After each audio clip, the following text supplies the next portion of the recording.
नमस्कार दोस्तों, उम्मीद करता हूँ आप अच्छे होंगे। एंड आज का जो एपिसोड है इसमें हम लोग बाइपोलर जंक्शन ट्रांजिस्टर जो है उसको हम लोग पढ़ेंगे। और एक नया चैप्टर स्टार्ट हो रहा है, आप ये कह सकते हो। अभी तक हमने पीएन जंक्शन पढ़ा था और पीएन जंक्शन की हमने कुछ थ्योरी डेवलप की। अब वही थ्योरी जो है आप देखेगा वो हमारे बीजेटी में हम यूज़ करेंगे, और किस तरह से उसको यूज़ करते हैं वो हमें इस सब्जेक्ट में समझना है। ये काफ़ी छोटा सब्जेक्ट है, मतलब काफ़ी छोटा चैप्टर है और इम्पोर्टेंट चैप्टर है। इससे क्वेश्चंस भी आपके बनेंगे। इसमें हम कुछ फॉर्मूले डिराइव करेंगे करंट के, वोल्टेज के, ठीक है। एंड इसका जो सर्किट पार्ट है वो आप एनालॉग इलेक्ट्रॉनिक्स में पढ़ते हो। तो आज हमें बीजेटी का जरा जो फंडामेंटल ऑपरेशन है उसको हमें समझना है। तो पहले मैं थोड़ा सा क्वालिटेटिव एनालिसिस करूंगा, उसके बाद फिर क्वांटिटेटिव एनालिसिस करेंगे। पहले हम थ्योरेटिकली समझेंगे कि बीजेटी बना कैसे और उसमें ऐसे कैसे करंट फ्लो कर जाता है, और एक जंक्शन फॉरवर्ड बायस, एक जंक्शन रिवर्स बायस जनरली होता है, ऐसा हम क्यों लेके चलते हैं, उसमें ऐसे कैसे करंट फ्लो कर रहा है, और कैसे हम उसके एम्पलीफिकेशन करते हैं, उसको कैसे कंट्रोल करते हैं उसके करंट फ्लो को। तो ये सारी चीज़ें जो है उनको मैं आज का जो एपिसोड है उसमें मैं डिस्कस करने वाला हूँ। तो चलिए दोस्तों स्टार्ट करते हैं, लेकिन जो स्टार्ट करूँगा वो मैं बीजेटी के साथ स्टार्ट करूँगा, ठीक है ना। तो चलिए दोस्तों स्टार्ट करते हैं और जरा देखिए। तो सबसे पहले मैं आपको पीएन जंक्शन के बारे में थोड़ा सा बता दूं। पीएन जंक्शन जो हमने पढ़ा है उसको हमने फॉरवर्ड बायस और रिवर्स बायस दोनों केसेस में हमने करंट का एक्सप्रेशन हमने निकाला था। तो वो जरा देखिए, एक बार वहां से शुरू करूंगा और फिर मैं बीजेटी की तरफ मूव करूंगा, ठीक है, क्योंकि उसकी यूज होगा, ठीक है ना। जरा देखिए, अगर मान लीजिए मेरे पास कोई पीएन जंक्शन है दोस्तों, और मैं उसको अगर फॉरवर्ड बायस कर रहा हूँ, मान लीजिए ये मेरे पास कोई पीएन जंक्शन है और यहाँ पे मेरा ये पी प्लस रीजन है, ये एन रीजन आप मान लीजिए, ये मेरे पास डिप्लेशन विड्थ है। तो अगर मैं इसको दिखाऊं तो ये मेरे पास x डायरेक्शन है, दिस इज xn। ये जो है ये मेरे पास xn पॉइंट है, this is xn and this is minus xp, this is minus xp। ये जो है ये डिप्लेशन विड्थ है, दिस इज w, ठीक है। अब सुनिए, अगर मैं इसको फॉरवर्ड बायस कर दूं, सोचिए मैंने कोई रेजिस्टेंस लगाया और मैंने यहां पे इसको फॉरवर्ड बायस कर दिया, this is source voltage Vs। तो यहां की जो वोल्टेज आएगी डायोड के अक्रॉस जो वोल्टेज है उसको मैं Va बोल रहा हूं, applied voltage is Va and this resistance is R। तो अब जरा देखिए, जैसे आप फॉरवर्ड बायस करोगे क्या होगा, यहाँ पे आपका डिफ्यूजन स्टार्ट होगा। जरा देखिए यहाँ पे अगर आप थर्मली जनरेटेड जो माइनॉरिटी कैरियर कंसंट्रेशन अगर आप उसको देखोगे तो वो मान लीजिए यहाँ पे समेरी इतनी कुछ है। ये जो है ये मेरे पास है P N nought, this is thermally generated minority carrier concentration, ठीक है। और यहाँ पे जो आएगी वहां पे यहाँ पे आएगी एन पी नोट, यहाँ पे इलेक्ट्रॉन आएंगे आपके minority carrier N P nought, ठीक है। अब जब इसको फॉरवर्ड बायस करोगे तो फॉरवर्ड बायस करने पे आपका जो एक्सेस माइनॉरिटी कैरियर है वो इधर आएंगे, वो ऐसे आएंगे और वो डिके करेंगे, फिर एक्स के साथ वो रिकम्बाइन होंगे और डिके होंगे। तो ये जो हाइट आएगी, इस हाइट को मैं डेल पी एन बोल रहा हूं। Now del P N will be equal to P N naught E की power E V A upon K T minus one, E V A upon K T minus one, ठीक है ना। ये कुछ बनेगा। और अगर आप x के साथ भी अगर आप देखो कि x में कैसे वेरी करेगा, तो यहाँ पे e की power minus of x minus X N upon L P, ये कुछ बनेगा भाई। L P is diffusion length, ये x के साथ इसका वेरिएशन आएगा। तो बेसिकली अगर ये कांस्टेंट होती तो करंट भी कांस्टेंट होता, आपको मैं बताऊंगा, लेकिन ये एक्सपोनेंशियल है। तो इसका मतलब ये एक्सपोनेंशियल इसलिए है बिकॉज यहाँ पे रिकॉम्बिनेशन होना है, ठीक है। तो वो आगे हम लोग देखेंगे, वो आपने पहले भी पढ़ा होगा वैसे। और यहाँ पे आपके इलेक्ट्रॉन डिफ्यूज होंगे इस तरफ, ये बनेगा delta N P, excess minority carrier, ठीक है। और उसको भी आप इसी तरह से लिख सकते हो, यहाँ पे एन पी नोट आ जाएगा, बस और कुछ नहीं है, ठीक है। तो जरा देखिए दोस्तों, अब यहां पे करंट बनेगा। अगर मैं करंट देखना चाहूं तो आप डिप्लीशन रीजन में करंट निकाल दीजिए, फॉरवर्ड बायस है, डिप्लीशन रीजन में जो करंट आएगा वो आप निकाल दो, इसका और इसका दोनों का करंट आप निकाल दो, तो टोटल करंट आ जाएगा हमारे पास डिप्लीशन रीजन में। अब मुझे वो देखना है कि टोटल करंट क्या आएगा, और वो जो करंट आएगा वो बिकॉज ऑफ कंसंट्रेशन ग्रेडियंट आएगा, डिफ्यूजन करंट आएगा। मैं आपको बता दूं, इस रीजन में जो करंट आएगा वो मेनली ड्यू टू डिफ्यूजन होगा, माइनॉरिटी कैरियर की वजह से। माइनॉरिटी कैरियर की वजह से ड्रिफ्ट करंट नहीं आएगा। क्यों? क्योंकि पहली बात तो यहाँ पे इलेक्ट्रिक फील्ड बहुत कम है, दूसरी बात यहाँ पे जो कैरियर कंसंट्रेशन है, माइनॉरिटी कैरियर एक्सेस कैरियर जो है, उनकी कंसंट्रेशन बहुत कम है कंपेयर टू मेजॉरिटी, ठीक है। तो इसलिए यहाँ पे जो करंट बनेगा वो माइनॉरिटी की वजह से, माइनॉरिटी जो एक्सेस कैरियर है उनकी वजह से डिफ्यूजन करंट बनेगा। अब वो क्या बनेगा, जे डिफ्यूजन। अगर मैं निकालना चाहूं J diffusion due to hole, hole की वजह से, या जेपी डिफ्यूजन मुझे लिखना चाहिए था यहाँ पे, जेपी डिफ्यूजन, ठीक है। होल की वजह से अगर मैं डिफ्यूजन करंट निकालना चाहूँ, JP diffusion, this will be equal to minus Q DP D by D X of del P N, ठीक है भाई, ये बनेगा दोस्तों। और जब आप इसको सोल्व करोगे that will be equal to Q D P P N not upon L P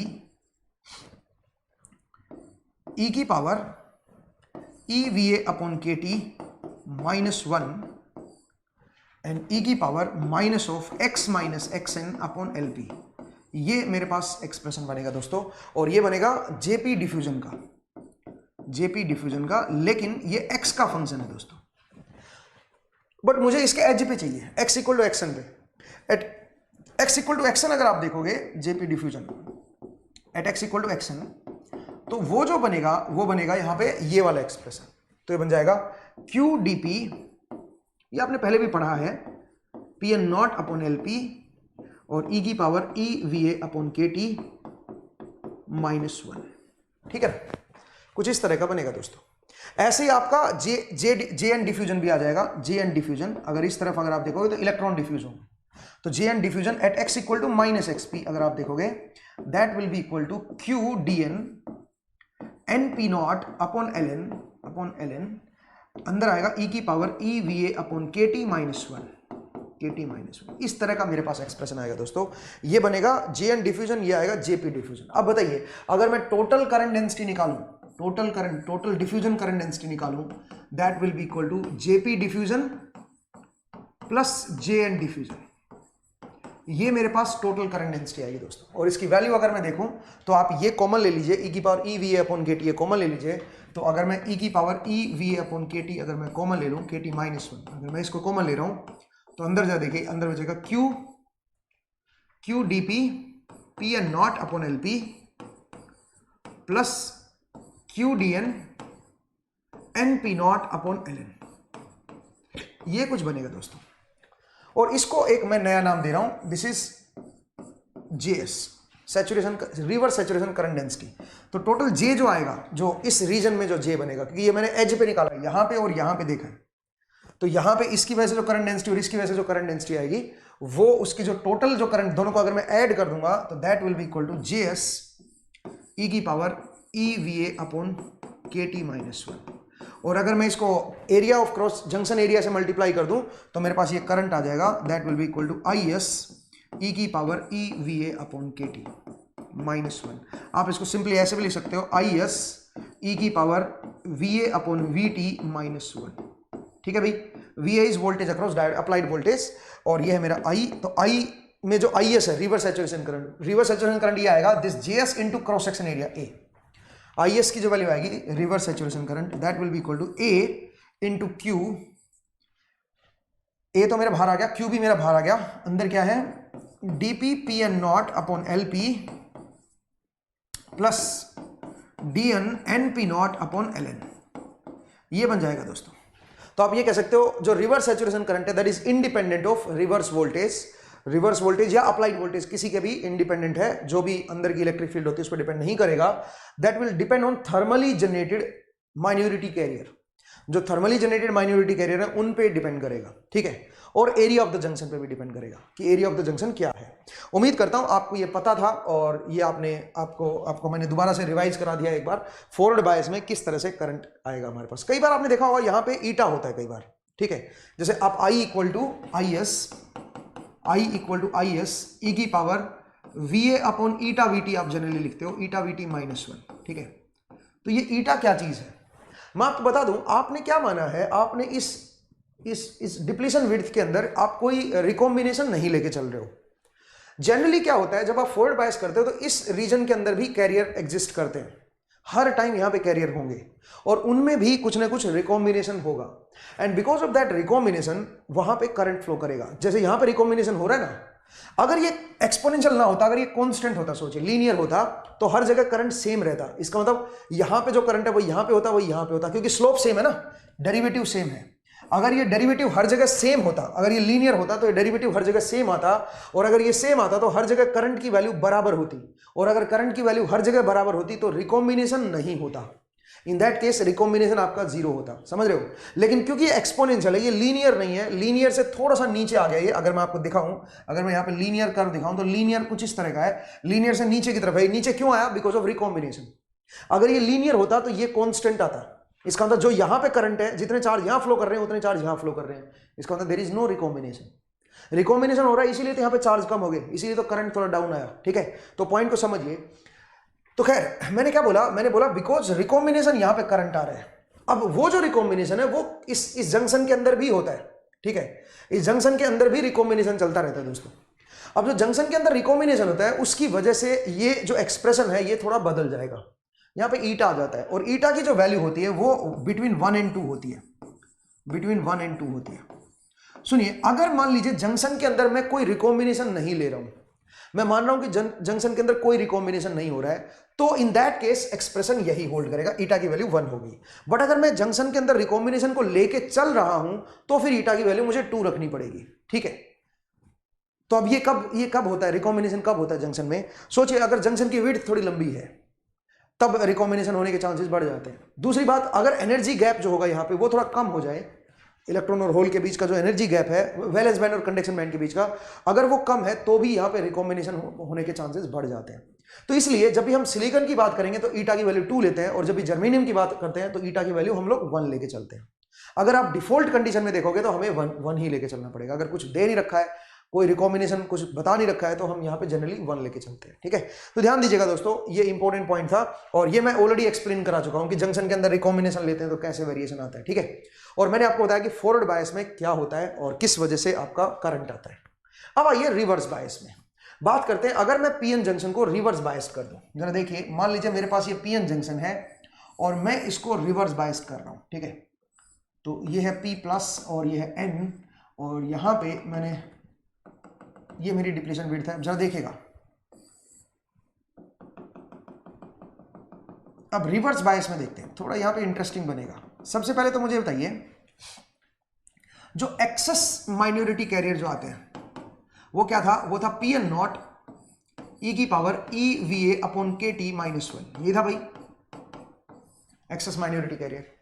और जो करंट था हमारे पास, जो डायोड का जो करंट होता है, दैट इज IS e की power EVA upon KT minus 1, वो ये होता है, ठीक है दोस्तों। अब सुनिए, VA को आप नेगेटिव भी तो कर सकते हो, इसके अक्रॉस जो वोल्टेज अप्लाइड है उसको आप नेगेटिव भी तो बना सकते हो। सोचिए, यहाँ पे कोई रेजिस्टेंस मैंने ले लिया और मैंने ये वोल्टेज को थोड़ा नेगेटिव ले लिया। आप इस वोल्टेज को, जो सोर्स वोल्टेज है, ये वोल्टेज तो यहाँ पे होगी, यहाँ की जो वोल्टेज आएगी वो VA मेरा नेगेटिव भी तो हो सकता है। तो सोचिए, अगर मेरा VA नेगेटिव हुआ, ठीक है, और अगर मैं बोलूं कि VA का जो मैग्नीट्यूड है वो मच ग्रेटर देन KT/E है, जो थर्मल वोल्टेज है KT/E से बड़ा है, तो आप इस -1 को नेग्लेक्ट, इस -1 के कंपैरिजन में ये काफी छोटा हो जाएगा, नेग्लेक्ट कर सकते हो, क्योंकि VA जो है वो नेगेटिव है मेरा। VA की वैल्यू जो है अब मेरी नेगेटिव है। पहले जो पॉजिटिव, पिछले के रेफरेंस से मैं देख रहा हूं, पिछले में ये वोल्टेज थी, इसको मैं पॉजिटिव मान रहा हूं, तो उसके कंपैरिजन में ये वोल्टेज नेगेटिव है, तो ये नेग्लिजिबल हो जाएगा। इसका मतलब जो एक्सेस माइनॉरिटी कैरियर आएंगे that will be equal to -Pn nought, और जो करंट आएगा दोस्तों दैट विल बी -IS, वो आपका -IS करंट आएगा रिवर्स बायस के केस में। और जो एक्सेस माइनॉरिटी कैरियर आएंगे, अब टोटल जो माइनॉरिटी कैरियर आएंगे वो होते हैं जो थर्मली जनरेटेड माइनॉरिटी कैरियर है वो, और जो एक्सेस माइनॉरिटी कैरियर है वो, ये टोटल माइनॉरिटी कैरियर होते हैं मेरे पास। N टाइप रीजन में जो होल होंगे वो माइनॉरिटी कैरियर, उसकी कंसंट्रेशन ये आएगी। अब बताओ, रिवर्स बायस के केस में इसकी वैल्यू -Pn नॉट के बराबर है, तो इसका मतलब ये 0 बन जाएगा। इसका मतलब आप ये बोल सकते हो, अगर मैं यहां पे, अगर ये रिवर्स बायस है तो यहां पे अगर मैं कैरियर कंसंट्रेशन देखूं x = xn पे, वो 0 आएगा दोस्तों, ठीक है। सिमिलरली यहां पे भी आपका 0 आएगा, और उसके बाद वो कुछ इस तरह का बढ़ता चला जाएगा। इधर ये आपका, यहाँ पे ये क्या है बताओ, ये आपकी थर्मली जनरेटेड है, ये दिस इज Pn नॉट, और यहाँ पे ये इस तरह का आएगा, ये थोड़ा छोटा होगा, इस तरह का आएगा, और ये जो कंसंट्रेशन है this will be equal to Np nought, मतलब यहाँ पे 0 हो जाएगी, कहने का मतलब ये है। अब जरा देखो, यहाँ पे स्लोप बदल गया। अगर यहाँ पे डिफ्यूजन देखोगे तो यहाँ पे जो स्लोप है वो चेंज हो गया दोस्तों। यहाँ पे स्लोप कुछ इस तरह का पॉजिटिव स्लोप है, यहाँ पे इस तरह का स्लोप है। इसका मतलब इलेक्ट्रॉन जो है वो आपके किधर डिफ्यूज होंगे बताओ, इस तरफ। इलेक्ट्रॉन आपके इधर जाएंगे और होल आपके इधर जाएंगे। तो इसका मतलब नेट करंट आपका इस तरफ फ्लो होना शुरू हो जाएगा, जिधर होल जाते हैं उधर ही नेट करंट होता है ना, इलेक्ट्रॉन जिधर जाते हैं उसका उल्टा होता है। तो इसका मतलब एक रिवर्स डायरेक्शन में करंट आना स्टार्ट करेगा, that is reverse saturation current, IS। And IS is independent of applied voltage. इसका मतलब जो IS है वो करंट यहां पे आपका फ्लो करना स्टार्ट करेगा। इसको अगर आप प्लॉट करके देखोगे तो यहां पे मैं IS को अगर मैं प्लॉट करूं तो आप जानते हो IS का जो कर्व होता है वो कुछ इस तरह का होता है दोस्तों, बहुत ही माइन्यूट करंट होता है ये, और आपका फिर जब तक ब्रेक डाउन ना हो तब तक ये आपका बहुत ही माइन्यूट करंट फ्लो करेगा, and that will be independent of reverse voltage. आप देख सकते हो इसका एक्सप्रेशन ये आएगा।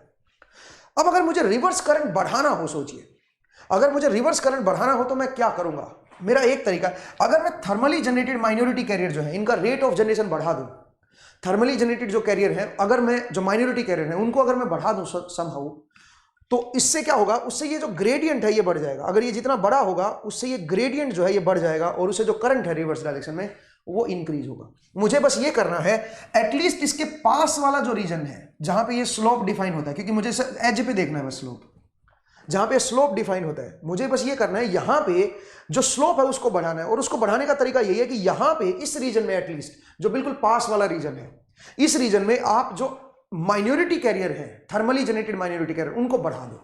अगर आप उनको बढ़ाओगे तो आपका जो रिवर्स सैचुरेशन करंट है वो बढ़ेगा। अब उनको बढ़ाने का क्या तरीका है, सोचिए अगर मैं यहां पे कुछ लाइट इंपैक्ट कर दूं, कुछ मतलब फोटो इलेक्ट्रिक जैसे आप इफेक्ट देखते हो ना, वहां पे लाइट जैसे इंपैक्ट होती है। अगर मैं h म्यू फ्रीक्वेंसी की जो ग्रेटर देन Eg है, म्यू फ्रीक्वेंसी का जो लाइट है, अगर मैं वो इंपैक्ट करूं इसके ऊपर, तो उससे क्या होगा, यहां पे आपके एक्सेस माइनॉरिटी कैरियर जो है वो बढ़ जाएंगे, और उससे जो रिवर्स सैचुरेशन करंट है दैट विल बी लार्ज। ये आपका करंट बढ़ना स्टार्ट कर देगा।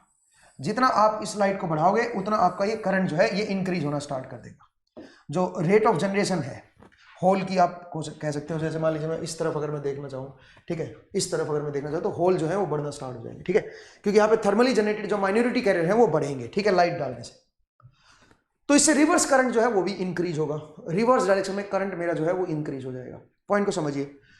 तो यहां से मुझे एक रास्ता पता चल गया कि किस तरह से रिवर्स सैचुरेशन करंट को बढ़ाते हैं। अब सोचिए, क्या मैं इलेक्ट्रिकली ये बढ़ा सकता हूं? क्या मैं इलेक्ट्रिकली यहां पे जो एक्सेस माइनॉरिटी कैरियर है क्या उनको मैं इंक्रीज कर सकता हूं? Answer is yes. आप इलेक्ट्रिकली एक्सेस माइनॉरिटी कैरियर को इंक्रीज कर सकते हो। कैसे?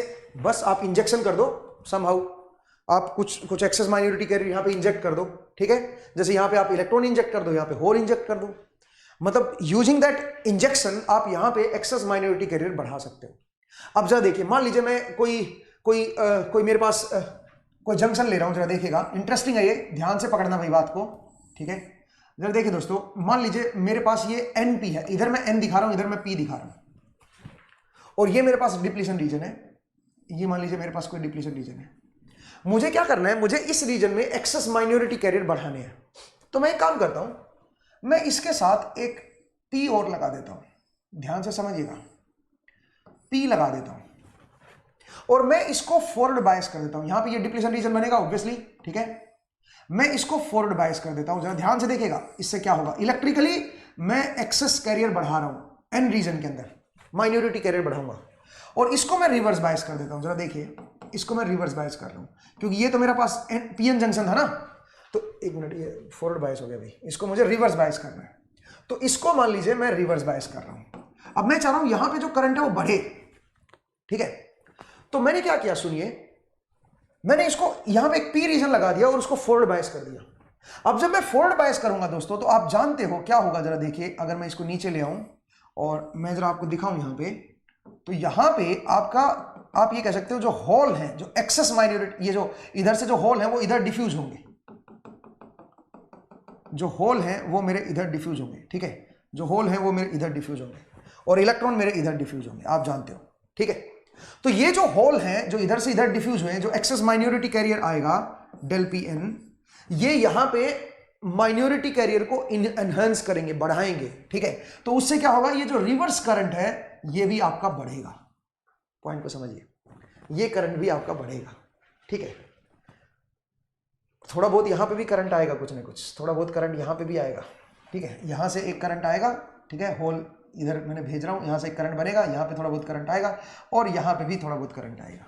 तो ध्यान दीजिएगा, मैं इस तरह से ये जो रिवर्स जंक्शन है इसमें मैं करंट को कंट्रोल कर सकता हूं, इधर से जो करंट आएगा इसको अगर मैं रिवर्स बायस कर दूं तो, और ये एक पिक्चर जो बनी है इसको हम बोलते हैं पीएनपी ट्रांजिस्टर, पीएनपी ट्रांजिस्टर, ठीक है, पीएनपी ट्रांजिस्टर, या फिर सिंपली इसको आप बोल सकते हो बीजेटी, बाईपोलर जंक्शन ट्रांजिस्टर, क्योंकि यहां पे जो करंट आएगा वो इलेक्ट्रॉन और होल दोनों की वजह से होगा, ठीक है। तो बाईपोलर जंक्शन ट्रांजिस्टर आप बोल सकते हो, ठीक है। जंक्शन यहाँ पे दो जंक्शन है, ये एक साइड को हम बोलते हैं एमिटर, इसको हम बोलेंगे बेस, और इसको हम बोलेंगे कलेक्टर, ठीक है। तो ध्यान दीजिए, हमने जो पीएन जंक्शन की जो रिवर्स वाली जो कैरेक्टरिस्टिक्स थी, जो रिवर्स बायस में जो करंट फ्लो करता है, वो जो कैरेक्टरिस्टिक्स थी वही हमने यूज किए हैं। बस यहाँ पे हमने एक और PN junction, forward bias PN junction लगा दिया, सो दैट यहाँ पे जो माइनॉरिटी कैरियर है वो आपके बढ़ जाए, जो थर्मली जनरेटेड माइनॉरिटी कैरियर या माइनॉरिटी कैरियर की जो कंसंट्रेशन है वो बढ़ जाए। मैंने कुछ एक्सेस कैरियर इसमें इंजेक्ट कर दिए इधर से इधर, वो अब यहां पे करंट में पार्टिसिपेट करेंगे, ठीक है। पॉइंट को समझिए। तो इस तरह से हमने इसको यूज किया है दोस्तों। अब सुनिए एक्चुअल में यहां पे क्या होता है, जरा देखिए। अगर मैं सर्किट को बनाऊं, मैं वन डायमेंशनल सर्किट ले रहा हूं भाई, इसके एक्चुअल शेप में नहीं बना रहा हूं, जो मेरे पास जो बीजेटी होता है उसके एक्चुअल शेप में नहीं बना रहा हूं, मैं आपको वन डायमेंशन में दिखा रहा हूं। जरा देखिए हम लोग क्या करते हैं, सुनिए, ये मेरे पास पीएनपी में बना रहा हूं, पीएनपी। तो हम लोग क्या करते हैं दोस्तों, सुनिए, हम लोग क्या चाहते हैं, हम ये चाहते हैं कि ये जो मेरा बेस जंक्शन, बेस रीजन है, जो मेरा बेस रीजन है ये वाला, this is base reason, this is WB, base width, ये बहुत छोटा हो। इसका रीजन है, मैं बताऊंगा आपको क्यों, ठीक है। ये मैंने फॉरवर्ड बायस किया, मैं कोई रेजिस्टेंस लगा देता हूं और उससे फॉरवर्ड बायस कर देता हूं, सो दैट ये डायरेक्ट वोल्टेज ना अप्लाई हो। अगर वोल्टेज डायरेक्ट अप्लाई कर रहे हो तो इसको बहुत स्मॉल रखना पड़ेगा, बिकॉज ये फॉरवर्ड बायस है। अगर हल्की सी भी वोल्टेज मैंने ज्यादा कर दी तो करंट बहुत ज्यादा बढ़ जाएगा, इसलिए मैं रेजिस्टेंस लगा रहा हूं यहाँ पे, ठीक है।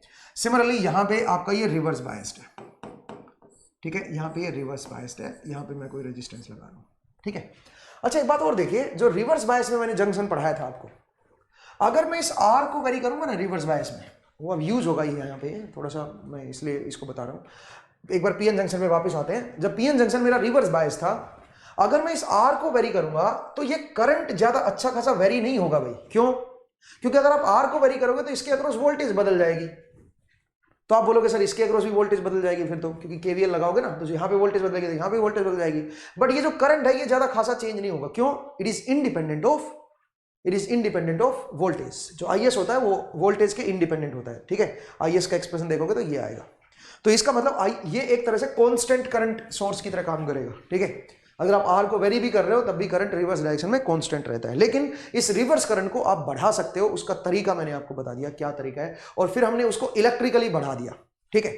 हमने इस तरफ जंक्शन आपका पी लगा दिया और ये एन। लेकिन हम क्या करेंगे, इस बेस विड्थ को कम से कम रखेंगे। क्यों बेस विड्थ को कम से कम रखेंगे?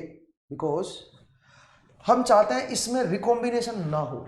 हम चाहते हैं इसमें कोई इलेक्ट्रॉन जो होल इधर से इधर आए हैं वो रिकम्बाइन ना हो, वो सारे के सारे आगे चले जाएं। हम नहीं चाहते इसके अंदर कोई रिकॉम्बिनेशन हो। पॉइंट को समझिए, ठीक है। मतलब जो करंट यहां पे आएगा, जो स्लोप यहां पे बनेगा, वही स्लोप हम यहां पे भी चाहते हैं, सो दैट वो करंट आपका बराबर रहे हर जगह। इसका मतलब रिकम्बाइन यहां पे ना हो, ठीक है। तो इसलिए हम बेस विड्थ को क्या रखेंगे, बिल्कुल कम रखेंगे। किससे कम रखेंगे? जो आपकी डिफ्यूजन लेंथ होती है LP, उससे बहुत कम रखेंगे हम इसका, ठीक है। क्योंकि डिफ्यूजन लेंथ वो होती है जिसमें वो 63% डाउन हो जाता है, मतलब रिकम्बाइन हो जाता है। तो मैं नहीं चाहता यहाँ पे रिकम्बाइन हो, हम चाहते हैं जितना होल यहाँ पे आया सारा सारा इधर आगे चला जाए, ठीक है। तो इसलिए हम बेस विड्थ को कम रखेंगे यहाँ पे, ठीक है ना। सुनिए, अब अगर मान लीजिए मैं बात करूं कोई गुड ट्रांजिस्टर, बढ़िया ट्रांजिस्टर क्या होता है, ठीक है। तो properties of a good transistor, properties of a good transistor. अगर मैं ये प्रॉपर्टीज बताऊं कि एक गुड ट्रांजिस्टर की क्या प्रॉपर्टीज होती हैं, वो जरा देखते हैं। फिलहाल मैंने आपको बताया पीएनपी ट्रांजिस्टर, ठीक है। मैंने आपको बताया पीएनपी ट्रांजिस्टर, इधर P था और इधर मेरा N था, PNP यहां पे था और P यहां पे था, ठीक है। अब सुनिए क्या प्रॉपर्टीज होती हैं। सबसे पहला तो बेस विड्थ जो होनी चाहिए omega be much less than LP, क्योंकि यहाँ पे जो होल डिफ्यूज होंगे मैं चाह रहा हूँ कि वो काफी लेस होने चाहिए। तो अगर मैं दिखाऊं आपको तो ये मेरा जंक्शन एरिया बनेगा और यहाँ पे ये जंक्शन एरिया बनेगा, ठीक है। तो मैं ये बोल सकता हूं कि जो बेस विड्थ आएगी, बेस रीजन की जो विड्थ आएगी, ये जो विड्थ है WB, that much be much less than LP, so that यहाँ पे रिकॉम्बिनेशन ना हो। सबसे पहला जो गुड ट्रांजिस्टर होता है उसका ये उसकी एक प्रॉपर्टी है। दूसरी प्रॉपर्टी जो है वो ये है कि जो ये करंट होगा, जो आपका जो एमिटर करंट जो यहां से जाएगा, इस रीजन को मैं एमिटर बोल रहा हूं, इसको मैं बेस बोलता हूं और इसको मैं कलेक्टर बोलता हूं, बिकॉज ये कलेक्ट कर रहा है, ठीक है, इसलिए हम इसको क्या बोलते हैं, कलेक्टर बोलते हैं। This is collector, this is base, this is emitter, ठीक है। तो मैं क्या बोलूंगा, मैं बोलूंगा ये जो करंट होगा एमिटर करंट, असल में देखो ये जो जंक्शन है फॉरवर्ड बायस्ड है, ध्यान से देखिए, ये जो जंक्शन है ये मेरा फॉरवर्ड बायस्ड है। अगर फॉरवर्ड बायस्ड है, यहां पे अगर मैं दिखाऊं आपको, क्योंकि ये फॉरवर्ड बायस्ड जंक्शन है, तो फॉरवर्ड बायस है, तो देखिए यहां पे क्या होगा, जो होल है वो इधर से इधर जाएंगे और जो इलेक्ट्रॉन है वो इधर से इधर आएंगे, सही बात है। तो जो करंट बनेगा यहां पे इस जंक्शन में, जो करंट आएगा वो होल की वजह से भी आएगा और इलेक्ट्रॉन की वजह से भी आएगा। आपने फॉरवर्ड बायस जंक्शन में देखा है यही चीज, अभी जस्ट मैंने बताया। बट हम चाहते हैं कि ये जो करंट आए, मेनली जो यहां पे करंट फ्लो करेगा, जो मेनली यहां पे जो करंट फ्लो करे वो मेनली होल की वजह से करंट फ्लो करे, इलेक्ट्रॉन की वजह से करंट ना फ्लो करे। इसका मतलब है मुझे क्या करना पड़ेगा, मुझे इसकी जो डोपिंग है होल की वो बहुत ज्यादा रखनी पड़ेगी यहां पे, ठीक है, कंपेयर टू दिस। इसका मतलब बेस में जो डोपिंग होगी वो रिलेटिवली लो होनी चाहिए। इससे उससे क्या फायदा होगा, उससे फायदा आपका ये होगा कि यहां पे जो कंसंट्रेशन है, अगर आप दिखाओगे जो कंसंट्रेशन, अगर आप जंक्शन पे इधर दिखाओगे तो वो जो कंसंट्रेशन है वो जरा देखिए कैसी बनेगी, यहां पे तो अच्छी खासी बनेगी और यहां पे बिल्कुल ही माइन्यूट बनेगी, ठीक है दोस्तों। तो जो मेनली यहां पे जो करंट आएगा दोस्तों, वो बिकॉज ऑफ दिस करंट आएगा, ये यहां पे होल की वजह से करंट आएगा, ठीक है। तो गुड ट्रांजिस्टर की ये दो प्रॉपर्टी होती है। दूसरी प्रॉपर्टी मैंने क्या बताया, जो पी रीजन है, जो पी रीजन, कौन सा पी रीजन, जो एमिटर वाला रीजन है, एमिटर, जो एमिटर रीजन है, ठीक है, वो हैवीली डोप्ड होना चाहिए, हैवीली आई आएगा भाई, हैवीली डोप्ड, ठीक है, वो आपका हैवीली डोप्ड होना चाहिए भाई। एमिटर जंक्शन जो है वो आपका हैवीली डोप्ड होना चाहिए कंपेयर टू बेस, ठीक है। ध्यान दीजिएगा दोस्तों, ये दो कंडीशन जो है ये आपकी गुड ट्रांजिस्टर की प्रॉपर्टी होती है, ठीक है। चलिए अब एक स्टेप और बढ़ते हैं। अगर मैं करंट दिखाऊं आपको, जैसे यहां पे या यहां पे अगर मैं कोई करंट दिखाऊं, जैसे मैं बायसिंग करता हूं, मैं नेक्स्ट स्लाइड पे आता हूं, जरा देखिए दोस्तों मैंने क्या किया, मैं देखो दो तरह के ट्रांजिस्टर होते हैं, एक एनपीएन एक पीएनपी। मतलब जो जंक्शन बनाना है, जरूरी तो नहीं है मैं ऐसे ही बनाता, पहले एनपी लेता और फिर पी लगाता, मैं ऐसे लगता था पीएन ले लेता और यहाँ पे एन लगा देता फिर इधर। मतलब दो तरह के पॉसिबल है ना, कौन कौन से दो तरह के, एक आपका एनपीएन और एक आपका पीएनपी, और एक आपका पीएनपी। अब सुनिए, एनपीएन और पीएनपी में जो थ्योरी है बिल्कुल सेम है। मैं पीएनपी लेके चल रहा हूं यहाँ पे, हालांकि ये कम यूज होता है, ज्यादातर एनपीएन ट्रांजिस्टर यूज होता है। मैं पीएनपी क्यों ले रहा हूं, बिकॉज यहाँ पे एक फायदा है, जिधर होल फ्लो करेंगे उधर ही नेट करंट आएगा, क्योंकि होल जो होते हैं वो पॉजिटिव पोलैरिटी के हम लोग मान के चलते हैं, ठीक है। तो इसका मतलब जिधर पॉजिटिव चार्ज आ रहा है उधर ही करंट आ रहा है, तो इसलिए वो थोड़ा मेरी अंडरस्टैंडिंग थोड़ी सी आसान हो जाएगी, इसलिए मैं पीएनपी ट्रांजिस्टर को लेके चल रहा हूं। तो नेक्स्ट जरा देखिए, अब आगे बढ़ते हैं थोड़ा सा। मान लीजिए मेरे पास कोई ट्रांजिस्टर है और वो पीएनपी टाइप का है, जरा देखिए वो है यहाँ पे पी प्लस प्लस, मैंने हैवीली डोप कर दिया, और ये मेरे पास एन है और ये मेरे पास पी है। अब जरा देखिए यहाँ पे जो डिप्लीशन रीजन आएगा ये बहुत छोटा आएगा, ठीक है। तो मैं जरा कलर थोड़ा दूसरा यूज कर लेता हूँ डिप्लीशन रीजन के लिए। देखिए यहाँ पे जो डिप्लीशन रीजन है वो ये है, इधर का जो रेंज आएगी वो वेरी स्मॉल आएगी, इधर की थोड़ी सी लार्ज आएगी, ठीक है। ये मेरा डिप्लीशन रीजन आएगा दोस्तों यहाँ पे, और यहाँ पे अगर आप देखोगे तो यहाँ पे थोड़ा सा लार्ज बनेगा और यहाँ पे थोड़ा सा कम बनेगा, ठीक है ना। ये यहाँ पे डिप्लीशन रीजन आएगा, ठीक है भाई, ठीक है। तो इस तरह से मेरे पास दो डिप्लीशन रीजन है यहाँ पे। अब सुनिएगा, अगर मैं कुछ कनेक्ट करूं, कुछ बैटरी वगैरह कुछ यहाँ पे, तो जरा देखिए ये जंक्शन जो है ये मैंने फॉरवर्ड बायस किया है, तो रेजिस्टेंस मैं यहाँ पे लगा देता हूं और यहाँ पे मैंने इसको फॉरवर्ड बायस किया है, तो यहाँ पे करंट आएगा ऑब्वियसली P2N, ठीक है, ये करंट आएगा। इस करंट को मैं नाम दे रहा हूं IE, एमिटर करंट, ठीक है। अब जरा देखिए यहाँ पे इस जंक्शन को मैं रिवर्स बायस कर रहा हूं,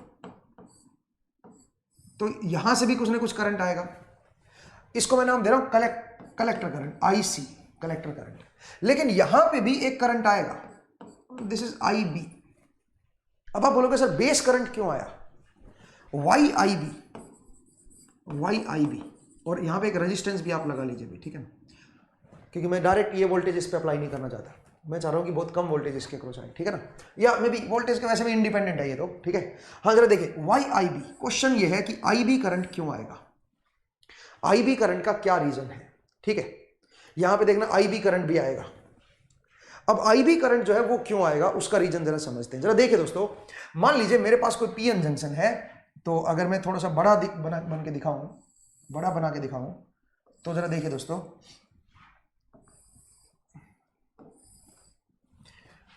ये है मेरे पास P++ और ये है N और ये है P। अब सुनिए, यहां से मेरे होल इधर डिफ्यूज हुए, ठीक है। तो अगर मैं होल को दिखाऊं तो मैं बोल सकता हूं यहां पे मेरे होल गए हैं, ठीक है, ये मेरे होल गए, होल इधर से डिफ्यूज हुए। ये जो होल है उसका कुछ हिस्सा जो है यहां पे रिकम्बाइन हो जाएगा, कुछ हिस्सा यहां पे रिकम्बाइन होगा। हालांकि मैं रिकॉम्बिनेशन चाहता नहीं हूं, मैंने ये जो विड्थ है ये बहुत छोटी रखी है, जो WB है ये काफी छोटी रखी है, बट फिर भी आप कुछ भी कर लो, कुछ ना कुछ हिस्सा यहां पे जरूर रिकम्बाइन होगा, ठीक है। तो मैं इसको एक बार थोड़ा बढ़िया से बना देता हूं। हाँ जी, तो मैंने बोला कि यहां पे कुछ ना कुछ हिस्सा आपका रिकम्बाइन होगा, बहुत बेसिक, बिल्कुल बेसिक माइन्यूट सा रिकम्बाइन हो, लेकिन यहां पे रिकॉम्बिनेशन होगा, ठीक है, यहां पे रिकॉम्बिनेशन होगा इस रीजन में। कुछ भी कर लो, चाहे कितना भी छोटा कर लो, कुछ ना कुछ रिकम्बाइन होगा। तो देखिए यहां पे जो कंसंट्रेशन मैंने थोड़ी छोटी कर दी है, जो बचेगा वो आपका आगे डिफ्यूज हो जाएगा, ठीक है, यहां पे चला जाएगा, ठीक है भाई। तो ये तो होल जो डिफ्यूज हुआ उसकी वजह से, होल को मैंने दिखाया। अब सुनिए, ये जो रीजन होते हैं ये न्यूट्रल रीजन होते हैं, जैसे P+N P, ये सब जो है ये न्यूट्रल रीजन होते हैं। ये स्पेस चार्ज रीजन होता है, इसमें पोलैरिटी आती है, बट ये जो रीजन होते हैं न्यूट्रल रीजन होते हैं। अब आप सोचिए, यहां पे ये जो जंक्शन है फोल्ड बायस्ड है, तो यहां पे जो N जो मेरे इलेक्ट्रॉन थे, यहां पे N मेरे पास डोपिंग है, यहां पे होल डोपिंग है, तो होल इधर से इधर डिफ्यूज होगा, तो इधर से क्या होगा, इधर से इलेक्ट्रॉन डिफ्यूज होंगे, ठीक है। तो मैं जरा इलेक्ट्रॉन को भी दिखा देता हूं। इलेक्ट्रॉन को अगर मैं दिखाऊं तो मैं थोड़ा डिफरेंट कलर यूज कर रहा हूं, मैं भी व्हाइट कलर यूज करता हूं। तो यहां पे जरा देखिए, यहां पे इलेक्ट्रॉन डिफ्यूज होंगे, हालांकि इलेक्ट्रॉन बहुत कम डिफ्यूज होंगे, बट होंगे जरूर, इलेक्ट्रॉन जो है वो डिफ्यूज होंगे, ठीक है, इधर से इधर आपके इलेक्ट्रॉन डिफ्यूज होंगे। अब सुनिए, इस रीजन की अगर मैं बात करूं, तो इस रीजन में अब ये न्यूट्रल होना चाहिए रीजन, ठीक है। ये जो रीजन है मेरे पास, जो P+ वाला रीजन है, ये आपका न्यूट्रल होना चाहिए, ये आपका न्यूट्रल रीजन होना चाहिए। अब न्यूट्रल कैसे होगा, जरा देखिए, होल चले गए इधर और इलेक्ट्रॉन आ गए इसके अंदर, तो इसका मतलब देखा जाए तो यहां पे जो करंट आएगा वो इस चार्ज की पूर्ति करेगा। जो इलेक्ट्रॉन आएगा मतलब नेगेटिव चार्ज आ रहे हैं, तो कुछ तो नेगेटिव चार्ज हो गए और कुछ पॉजिटिव चार्ज उधर चला गया। सोचिए, पहले न्यूट्रल था, 100 पॉजिटिव था और 100 ही नेगेटिव था। अब जरा ध्यान से देखना, इस 100 में से आप ये बोल दीजिए, मान लीजिए 60 आपका पॉजिटिव निकल गया, इसका मतलब डेफिशिएंसी कितनी होगी, 40 पॉजिटिव रह गया। और ये जो नेगेटिव चार्ज था, इसमें इलेक्ट्रॉन और ऐड हो गए, इलेक्ट्रॉन बन गए मान लीजिए 120 इलेक्ट्रॉन हो गए। तो आप सोचिए, 40 पॉजिटिव रह गया और नेगेटिव आ गया 120, क्योंकि इलेक्ट्रॉन इधर बढ़ गए। पहले इधर 100 पॉजिटिव था, 100 नेगेटिव था, न्यूट्रल था। अब होल निकल गए इधर, ठीक है, होल निकल गए इधर, होल कितने, तो इसका मतलब उनकी वजह से क्या रहेगा, यहां पे कुछ पॉजिटिव चार्ज आ जाएगा, ठीक है, माफ कीजिएगा, कुछ नेगेटिव चार्ज आएगा, कुछ डेफिशिएंसी होगी ना, ठीक है। होल अगर इधर चले गए तो होल की जगह होल डिफ्यूज हो गए ना, उधर इलेक्ट्रॉन ने जगह ले ली, उनकी जगह भर गया वो, ठीक है। तो इसका मतलब आप ये कह सकते हो, यहां पे इलेक्ट्रॉन की डेफिशिएंसी हो, मतलब इलेक्ट्रॉन यहां पे ज्यादा आ गए, नेगेटिव चार्ज ज्यादा आ गया। कितना नेगेटिव चार्ज ज्यादा आ गया, आप देख सकते हो 80 नेगेटिव चार्ज ज्यादा आ गया, ठीक है। होल चले गए और इलेक्ट्रॉन ज्यादा आ गए, तो इसका मतलब यहां पे अब ये न्यूट्रल नहीं रहा। अब न्यूट्रल बनाने के लिए, क्योंकि ये न्यूट्रल रहना चाहिए, यहां से एक करंट आएगा जिसको हम बोलते हैं emitter current, IE, emitter current IE। अब इसके दो पार्ट होंगे इस IE के, ठीक है। कौन कौन सा, एक वो IE जो आपका कलेक्टर में चला जाता है, और एक वो IE जो आपका यहां पे, माफ कीजिएगा, ये जो IE है दो वजह से है, एक इस करंट की वजह से, एक इसकी वजह से। एक है IEP और एक कौन सा है, एक है IEN, ठीक है। इलेक्ट्रॉन जो आए इधर, इसको बैलेंस करने के लिए, और एक जो होल चला गया उसको बैलेंस करने के लिए। तो इसके अंदर जो IE आएगा उसके अंदर ये दो पार्ट होंगे, IE के अंदर ये दो पार्ट होंगे।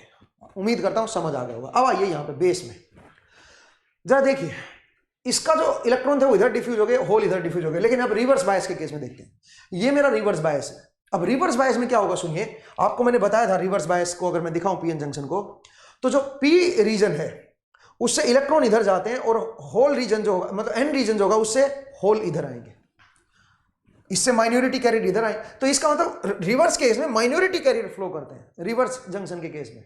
अब यहां पे जरा देखिए, यहां पे रिवर्स बायस्ड है, तो रिवर्स बायस है तो इसका मतलब यहाँ पे भी क्या होगा, यहाँ पे माइनॉरिटी कैरियर फ्लो करेंगे। अब जरा देखिए माइनॉरिटी कैरियर कैसे फ्लो करेंगे। यहाँ पे माइनॉरिटी कैरियर क्या है, इलेक्ट्रॉन, तो इसका मतलब इलेक्ट्रॉन जो है वो आपके इधर फ्लो करेंगे, हालांकि बहुत ही माइन्यूट होगा बिकॉज ये रिवर्स बायस्ड है। ये जो जंक्शन है रिवर्स बायस, इसको छोड़ दीजिए एक बार। उससे पहले जब हमने रिवर्स बायस किया था, इसको बिल इंजेक्ट करने से पहले जब हमने इसको रिवर्स बायस किया था, तो कुछ माइन्यूट से इलेक्ट्रॉन आपके इधर फ्लो करेंगे, ठीक है, कुछ इलेक्ट्रॉन आपके इधर फ्लो करेंगे, ठीक है भाई। अच्छा, तो होल आपके उधर से उधर जाएंगे, सही बात है, तो इसका मतलब होल आपके दूसरी तरफ जाएंगे, होल आपके इधर जाएंगे। हालांकि आप इसको नेग्लिजिबल मान सकते हो, ठीक है, ये बहुत ही माइन्यूट होगा, इसको आप नेग्लिजिबल मान सकते हो। होल आपके इधर जाएंगे, इलेक्ट्रॉन आपके इधर जाएंगे। अब सुनिए, जो बेस में जो करंट आएगा वो कैसे, किसकी वजह से आएगा वो जरा देखते हैं हम। अब बेस में जो करंट आएगा, मैंने आपको बताया कि ये जो मेरे पास रीजन है, जितने भी ये रीजन है, ये सारे क्या रहने चाहिए बताओ, ये सारे मेरे न्यूट्रल रहने चाहिए, सारे न्यूट्रल रहने चाहिए। अब एन रीजन में देखते हैं, एन रीजन में काफी इलेक्ट्रॉन तो इधर डिफ्यूज हो गए। सोचिए पहले क्या थे, 100 इसके अंदर होल थे, 100 ही इलेक्ट्रॉन थे, न्यूट्रल था, 1 मिनट के लिए मान लेते हैं, ठीक है। चार्ज की बात कर रहा हूं मैं, आप बोलोगे सर एन टाइप है तो इलेक्ट्रॉन ज्यादा होने चाहिए इसके अंदर, मैं चार्ज की बात कर रहा हूं, जितना पॉजिटिव चार्ज था मान लीजिए उतना ही नेगेटिव चार्ज था, 1 मिनट के लिए मान लेते हैं। अब सुनिए, इलेक्ट्रॉन इधर चले गए, कितने, मान लीजिए मे बी कुछ 20 इलेक्ट्रॉन चले गए इधर, बचे कितने इलेक्ट्रॉन, 80 इलेक्ट्रॉन रह गए, 80 नेगेटिव चार्ज रह गया, ठीक है। अब देखना अनबैलेंसिंग कैसे आती है। न्यूट्रल है तो इसका मतलब पहले न्यूट्रल था, न्यूट्रल होने का मतलब ये नहीं है कि भाई आप ये कह सकते हो कि इलेक्ट्रॉन ज्यादा है तो नेगेटिवली चार्ज होगा, ना ना, एटम डाला गया, एक एटम ने अपना इलेक्ट्रॉन छोड़ रखा है, इसका मतलब है जो होल वो न्यूट्रल है, ठीक है। इलेक्ट्रॉन छोड़ देगा तो एटम के ऊपर पॉजिटिव आ जाएगा, इलेक्ट्रॉन पे नेगेटिव आ जाएगा, इसका मतलब है जो होल वो क्या है, न्यूट्रल है, ठीक है। ध्यान दीजिएगा, कहीं आपको लगे कि सर एन टाइप डोपिंग है तो न्यूट्रल कैसे रहेगा, उसमें तो इलेक्ट्रॉन ज्यादा है, अरे तो इलेक्ट्रॉन किसी एटम नहीं तो छोड़े हैं, तो एटम के ऊपर पॉजिटिव चार्ज भी तो होगा, तो एज ए होल ये न्यूट्रल है।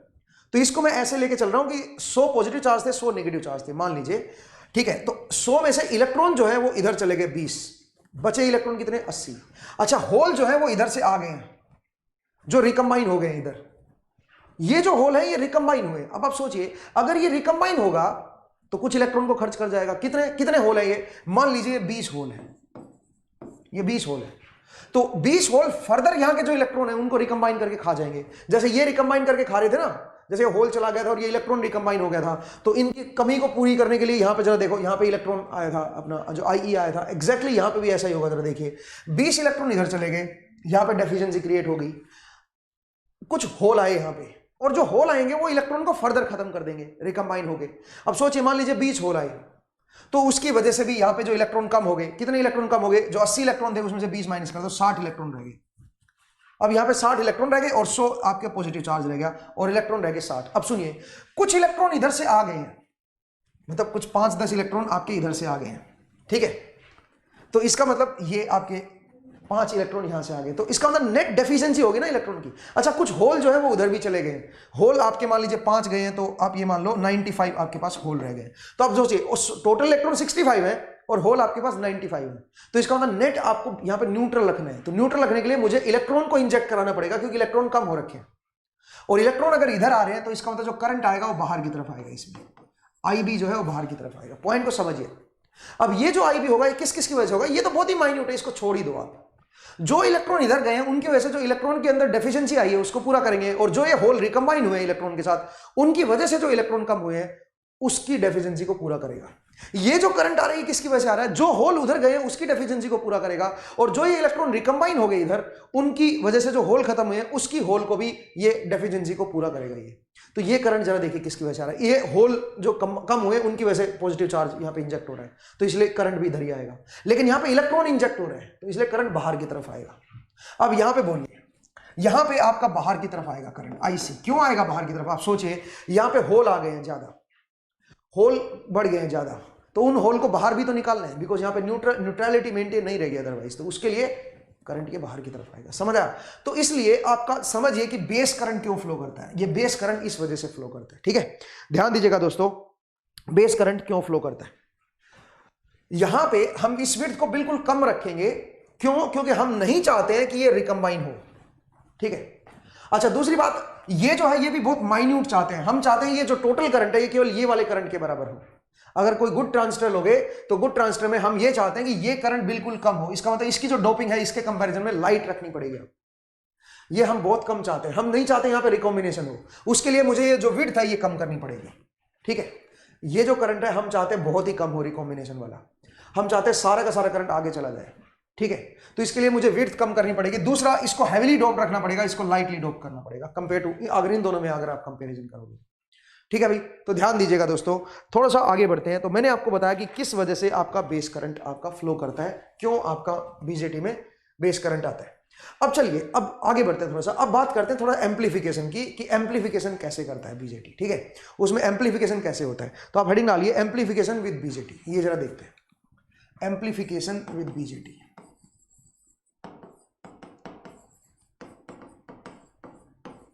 अब वो जरा देखिए। तो मैंने आपको एक तो बताया कि कैसे करंट आता है और बेस करंट कैसे आता है, ठीक है। बेस करंट क्यों आता है, सच बताऊं तो ये जो बेस करंट है ना, यही कंट्रोल करेगा किसको, एमीटर और कलेक्टर करंट को। आप बोलोगे कैसे, वो जरा देखेंगे कैसे बेस करंट कंट्रोल करेगा, ठीक है। एक बार जरा एम्पलीफिकेशन पढ़ते हैं, बीजेटी में एम्पलीफिकेशन किस तरह से होती है। तो यहां पे मैं 2-3 पहले अजम्पशन लेके चलूंगा जो आपको याद रखने हैं, ठीक है। कौन कौन से अजम्पशन हैं, और दूसरी बात यहाँ पे एसी और डीसी मैं लेके चलूंगा, एसी प्लस डीसी दोनों मैं लेके चलूंगा, एसी प्लस डीसी। तो यहाँ पे जो नोटेशन होगा वो एक कैपिटल होगा और एक लेटर स्मॉल होगा, एक लेटर कैपिटल होगा। अभी तक अगर आप दोनों कैपिटल दिखाते हो तो इसका मतलब ये डीसी है, ठीक है। अगर दोनों स्मॉल दिखाते हो इसका मतलब ये एसी है, और अगर मान लीजिए एक लेटर स्मॉल है और सब्सक्रिप्ट उसका कैपिटल है, इसका मतलब एसी प्लस डीसी, यहाँ पे दोनों आ जाएंगे, ठीक है ना। तो मैं ये नोटेशन आपका फॉलो करूंगा आगे, ठीक है। तो यहाँ पे मैं एसी और डीसी दोनों को लेके चल रहा हूँ भाई, एम्पलीफिकेशन को समझने के लिए एसी डीसी मैं दोनों को लेके चलूंगा। लेकिन उससे कोई फर्क नहीं पड़ेगा, उससे आप टेंशन मत लीजिए, उससे कोई ज्यादा खासा फर्क नहीं पड़ेगा। जरा देखते हैं कैसे एम्पलीफिकेशन होता है। लेकिन यहाँ पे कुछ अजम्पशंस हैं जिसको आपको लेकर चलना पड़ेगा। क्या अजम्पशंस मैं फॉलो कर रहा हूं, सबसे पहला जो अजम्पशन है मेरे पास वो है कि जो मेरे पास रिवर्स सैचुरेशन करंट है, यहां पे ये जो इसकी वजह से जो करंट बन रहा था, इसकी वजह से रिवर्स सैचुरेशन करंट बनेगा, बिकॉज जो पीएन जंक्शन है वो रिवर्स बायस्ड है। ये करंट तो एक्सेस माइनॉरिटी कैरियर जो आपने इंजेक्ट किए उनकी वजह से आ रहा है, उसको एक बार मत देखिए। केवल आप एक सोचिए कि एनपी जो पीएन जंक्शन है मेरा, उसको मैंने रिवर्स बायस किया हुआ है, तो उसकी वजह से जो रिवर्स सैचुरेशन करंट आएगा वो आपका कौन सी डायरेक्शन में आएगा, इस डायरेक्शन में आएगा। इसकी वजह से देखो N2P करंट आएगा, ये जो इसमें जुड़ जाएगा। मैं ये मान के चल रहा हूं कि ये करंट जो है वो नेग्लिजिबल है, ठीक है। तो सबसे पहला है reverse saturation current, reverse saturation current is negligible. Reverse saturation current को मैं नेग्लिजिबल ले रहा हूं भाई, ये पहला अजम्पशन है। अब एक और अजम्पशन मैं लेके चल रहा हूं और वो है ट्रांजिशन रीजन जो है मेरा, ये जो ट्रांजिशन रीजन है ये वाला, इस रीजन में कोई रिकॉम्बिनेशन नहीं है, no recombination in transition region, no recombination, no recombination in transition region. आपको याद होगा इसमें रिकॉम्बिनेशन होने की वजह से क्या होता था, जनरेशन या रिकॉम्बिनेशन होने की वजह से आपका जो ये ईटा जो होता था उसकी वैल्यू 1 या 2 हो जाती थी। अभी जस्ट मैंने आपको बताया, ठीक है। तो जरा देखिए दोस्तों, अब अगर मान लीजिए मैं ये बोलूं, यहां पे अगर आप देखें तो यहां पे जो कलेक्टर करंट होगा, जो मेनली इसकी वजह से आ रहा है, जो होल यहां पे आए हैं उनकी वजह से जो आ रहा है, collector current is beta times of this current, या B times of this current, not beta, मैं बी बोल रहा हूं। तो मैं यहां से लिख सकता हूं जो कलेक्टर करंट आएगा आईसी, जो कलेक्टर करंट आएगा IC, that will be equal to, क्योंकि मैं जानता हूं जो कलेक्टर करंट है वो सारा का सारा आईई के बराबर नहीं है, तो उसका बी टाइम्स ऑफ आईई बोल रहा हूं मैं। और ये जो बी है इसको मैं क्या नाम दे रहा हूं, इस बी को मैं एक नया नाम दे रहा हूं, this is known as base transport factor. Base से कितना ट्रांसपोर्ट हुआ है, सीधी बात है, ठीक है, base transport factor, base transport factor, ये है मेरा बी, ठीक है। जो बेस में जो टोटल यहां पे होल आया उसका कितना फैक्टर आगे गया है, सीधी बात है, ठीक है। तो इसका मतलब ये जो टोटल करंट है ये डिवाइड बाय दिस करंट, और इसको मैं क्या बोल रहा हूं, दिस करंट इज आईईपी, ठीक है। तो इसको मतलब मुझे क्या लिखना चाहिए, मुझे आईईपी लिखना चाहिए, दिस इज आईईपी। तो IC will be equal to B times of IEP, because ये जो करंट है, ये जो करंट है, जो टोटल करंट है उसके अंदर दो पार्ट है ना, IE will be equal to, एक करंट है जो आईईपी है जो होल की वजह से आगे गया है, और एक ये इलेक्ट्रॉन जो रिकम्बाइन हुए उनकी वजह से आया है, ठीक है, आईईएन। ये दो दो करंट है इसके अंदर, ठीक है ना, आईई के अंदर। तो मैंने बोला ये जो करंट आएगा IC that is B times of IEP. B की वैल्यू हमेशा लेस देन 1 होगी। वैसे हमारी कोशिश क्या रहती है कि ये करंट आए ही ना, हम चाहते हैं सारा का सारा आगे चल जाए, तो बी की वैल्यू हम नियरली 1 बनाने की कोशिश करेंगे। वो कैसे करेंगे, विड्थ को आप बिल्कुल कम कर दीजिए, ठीक है ना। चलिए आगे बढ़ते हैं, नेक्स्ट जरा देखिए दोस्तों। नेक्स्ट अगर मैं बात करूं तो मैं एक इंजेक्शन एफिशिएंसी की बात करूंगा, ठीक है, और वो है emitter injection efficiency. Emitter injection efficiency, एक और नई टर्म डिफाइन कर रहा हूं, emitter injection efficiency. Injection efficiency वो क्या चीज है, जो मेरे पास यहां पे जरा देखिए, यहां पे ये जो करंट है, ये जो आईई आ रहा है उसके अंदर दो पार्ट हैं। अब ये जो आईईएन है ये टोटल आईई का कितना पार्ट है। आईईएन जो करंट होगा वो टोटल आईई का कितना फैक्टर होगा, उसको हम इंजेक्शन एफिशिएंसी बोलते हैं। एमिटर इंजेक्शन एफिशिएंसी, जिसको मैं गामा से रिप्रेजेंट करता हूं, and it will be equal to, नहीं मैंने गलत बोल दिया अभी, एक मिनट रुकिए, आईईपी मैं गलत बोल गया, जरा सुनिए।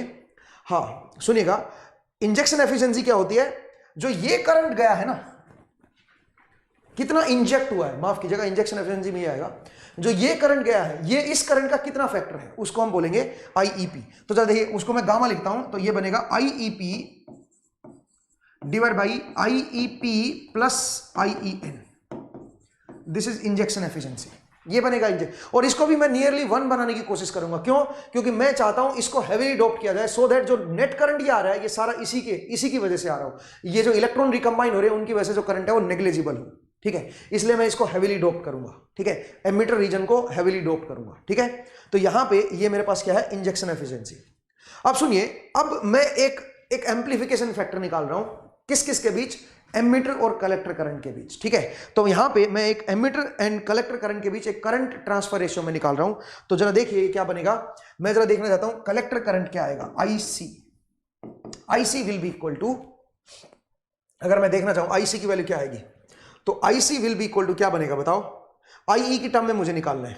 तो अगर मैं ये बोलूं क्या, आईसी की वैल्यू ये है, ठीक है, तो IC equal to B times of IEP, मैं ये जानता हूं।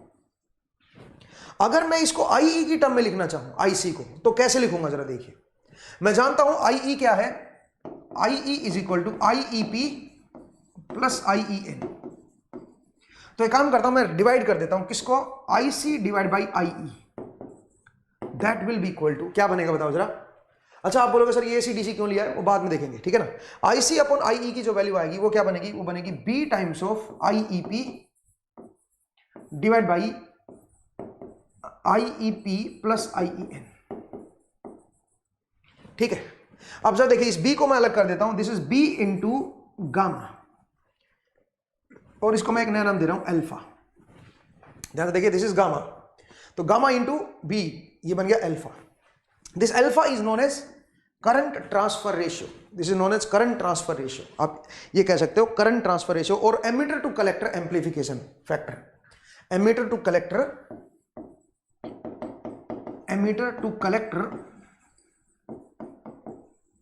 एम्प्लीफिकेशन फैक्टर, आप ये बोल सकते हो, ये। बट सच बताऊं तो कोई एम्प्लीफिकेशन हो नहीं रहा है यहां पे, क्यों, क्योंकि ये लेस देन 1 है, ये भी लेस देन 1 है, ये भी लेस देन 1 होगा, ये भी, हालांकि ये 1 को अप्रोच कर सकते हैं दोनों, ठीक है। अगर ये भी 1 को अप्रोच कर रहा है, बी बेस ट्रांसपोर्ट फैक्टर, अगर ये भी 1 को अप्रोच करे और गामा भी 1 को अप्रोच करे, तो आप कह सकते हो जो अल्फा है वो 1 को अप्रोच करेगा, ठीक है। तो इन दैट केस आप ये बोल सकते हो कि जो ये करंट आएगा आईई और ये जो आईसी होगा ये तकरीबन सेम होंगे। इसका मतलब जो आई बी होगा वो थोड़ा काफी स्मॉल होगा, ठीक है, आई बी जो है वो काफी स्मॉल होगा, बिकॉज केसीएल लगा के देखो ना, ये एक क्लोज्ड नेटवर्क, इसको अज्यूम कर लो, जितना एंटर कर रहा है उतना लीव करना चाहिए, ठीक है। तो जितना आईई आया तो वो आईसी प्लस आईबी आएगा, ठीक है ना।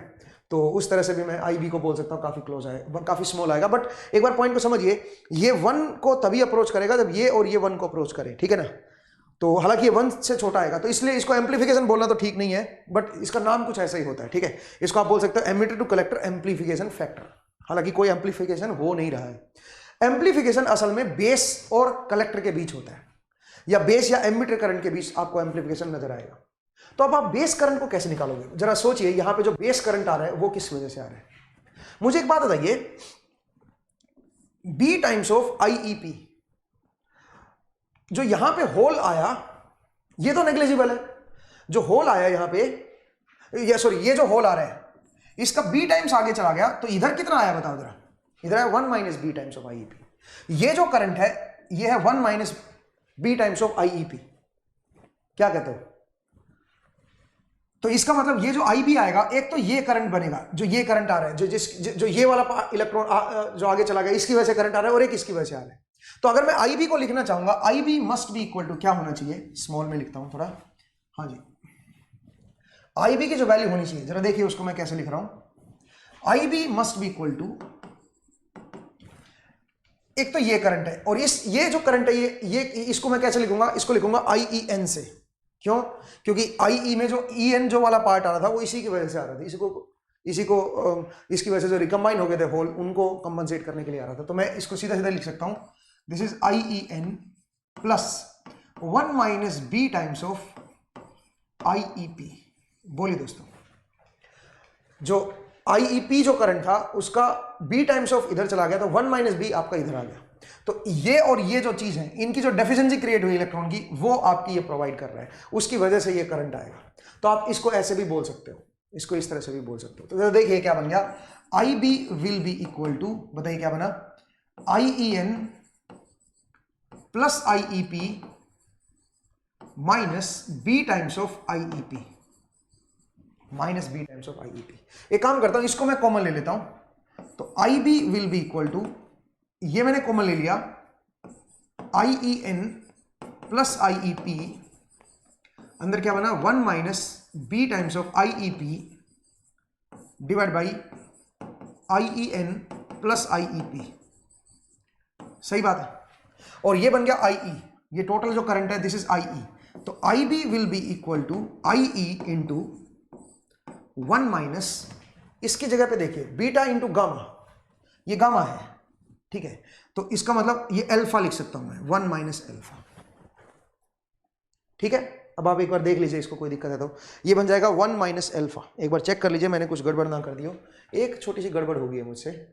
क्या गड़बड़ हुई है भाई बताओ? आई थिंक मैंने सब कुछ तो सही लिखा है, कोई गड़बड़ कर दी क्या मैंने? नहीं भाई, कोई मिस्टेक तो हुई नहीं है, एक बार जरा चेक करो। नहीं, बिल्कुल ठीक है, ये बिल्कुल सही है, दिस इज करेक्ट। तो IB और IE के बीच ही आ गया। अब मुझे एक बात है, अगर मैं देखना चाहूं IB और IC के बीच क्या रिलेशन है, वो कैसे देखेंगे बताइए? IB और IC के बीच क्या रिलेशन है, जरा देखिए। यहां से IC आपके पास क्या आया जरा बताओ?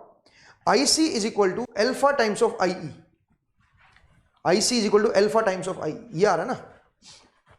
तो मैं अगर यहां पे रिप्लेस करना चाहूं, यहां पे IE को रिप्लेस करना चाहूं, तो IB will be equal to, बोलिए, IE की जगह पे अगर आप रिप्लेस करोगे तो क्या रिप्लेस करोगे बताओ जरा?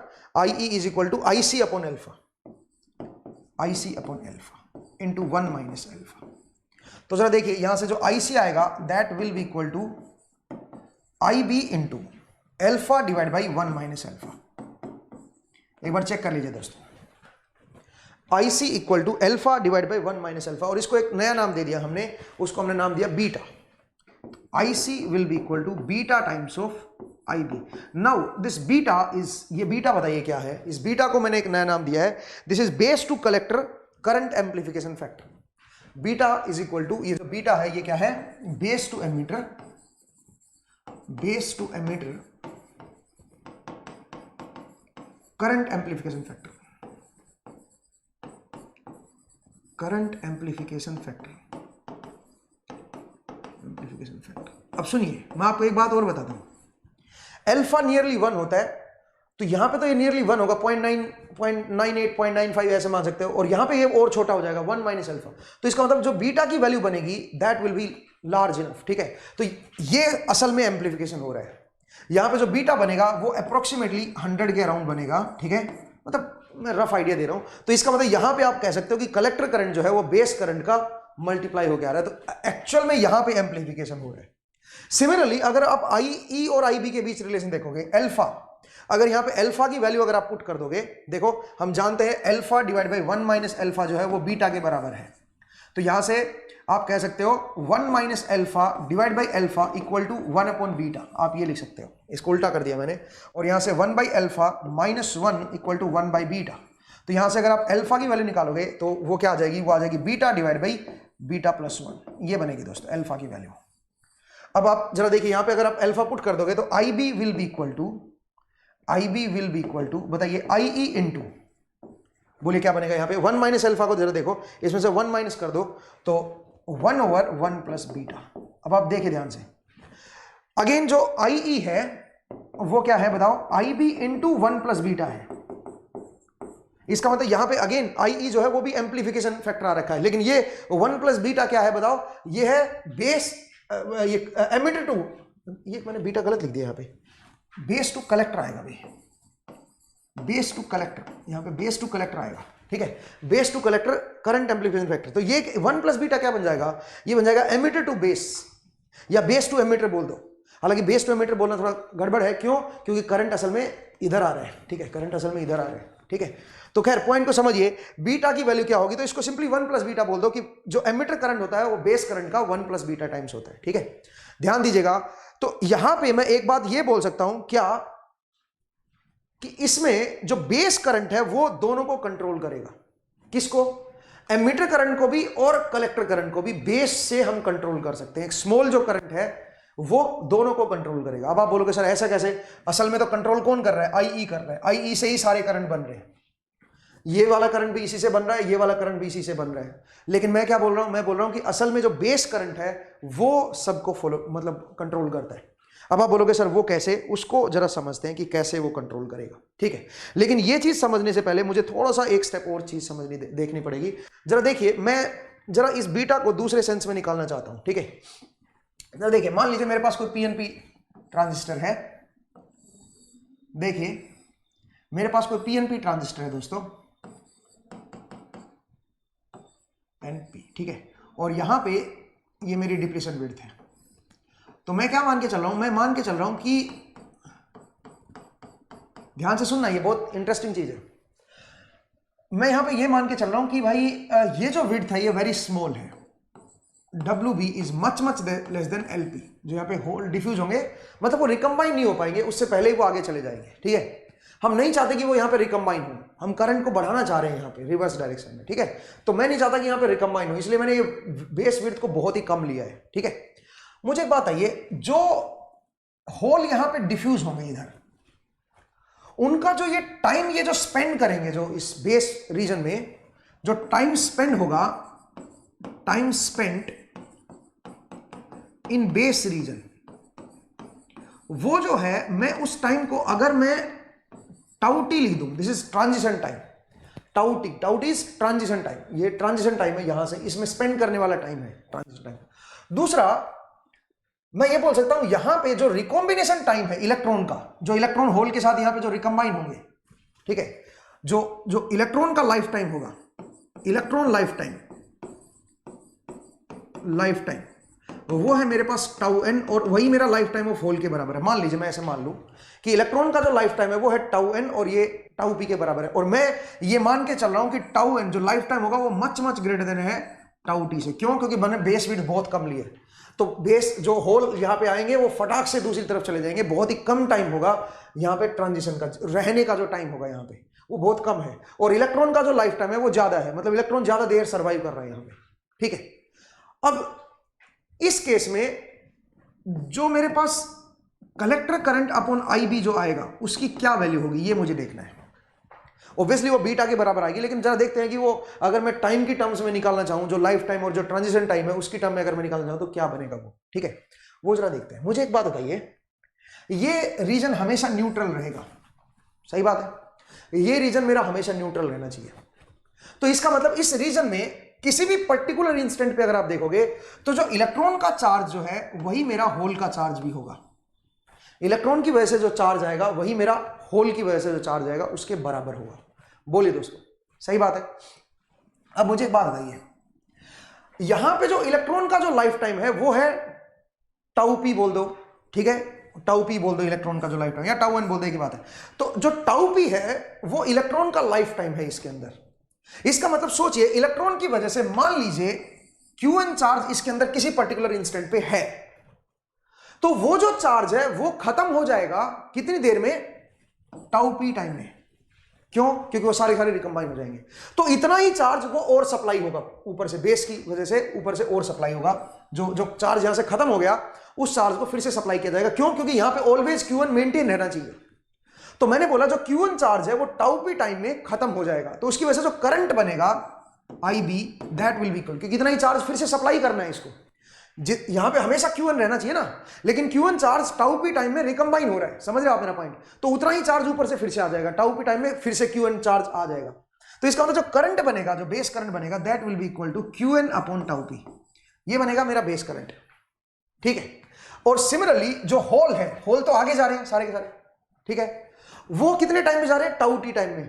इसका मतलब किसी भी पर्टिकुलर इंस्टेंट पे यहां पे क्यूपी टाइम जो है, क्यूपी जो चार्ज है वो रहना चाहिए, और टाउ टी टाइम में ये सारे के सारे आगे जा रहे हैं, होल ट्रांजिशन टाइम है इसका। इसका मतलब आप ये कह सकते हो इन टाउ टी टाइम में जो क्यूपी चार्ज है वो सारा का सारा आगे चला गया है, और उतना ही चार्ज फिर पीछे से आ गया है, ठीक है।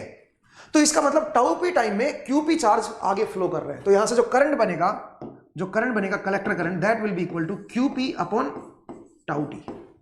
ये करंट बनेगा कलेक्टर करंट। तो अब जरा रेशियो निकालते हैं इसका। तो IB अपॉन IC, ये जो रेशियो आएगा दोस्तों, that will be equal to, अगर मैं इनको डिवाइड करूं, Q1 और QP तो बराबर है, ये तो हर इंस्टेंट पे बराबर रहेंगे, ठीक है।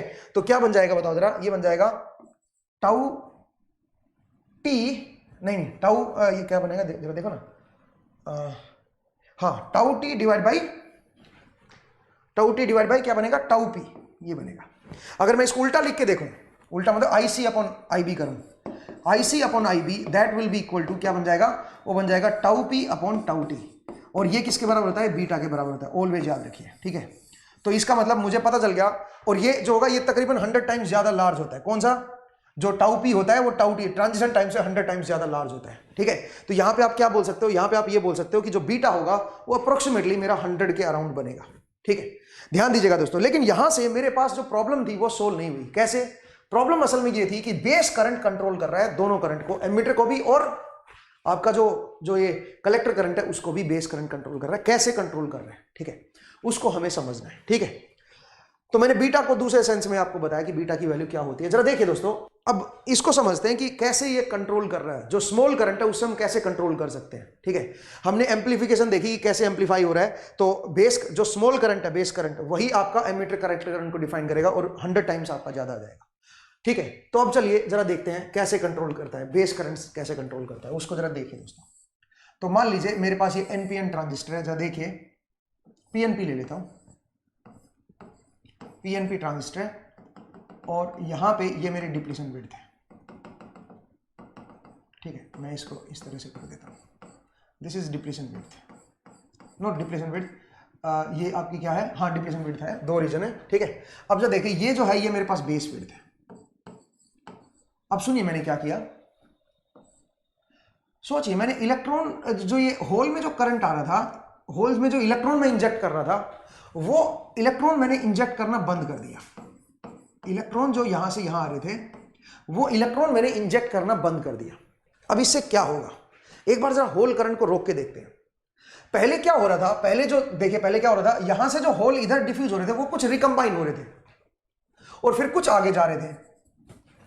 रिकंबाइन होने की वजह से, और इलेक्ट्रॉन जो आ रहे थे वो बेसिकली वो चार्ज को बैलेंस कर रहे थे। कहने का मतलब ये है, होल इधर आ रहे थे और इलेक्ट्रॉन इधर आ रहे थे, उनसे क्या हो रहा था? वो रिकॉम्बिनेशन होने की वजह से जो चार्ज कम हुआ था वो आपका पूरा हो रहा था, ठीक है। अब सुनिए क्या हुआ, अगर मैं ये इलेक्ट्रॉन का करंट रोक दूं 1 मिनट के लिए, सोचिए, तो आप जानते हो होल इधर से इधर डिफ्यूज होंगे। अगर ये फॉरवर्ड बायस्ड है, ठीक है, अगर मैं इसको फॉरवर्ड बायस कर दूं तो आप जानते हो होल इधर से इधर डिफ्यूज होंगे। अब ये जो होल है यहां से, उसका कुछ हिस्सा आगे जा रहा है, ठीक है, इसका कुछ हिस्सा आगे जा रहा है, बट यहां पे जो होल हैं,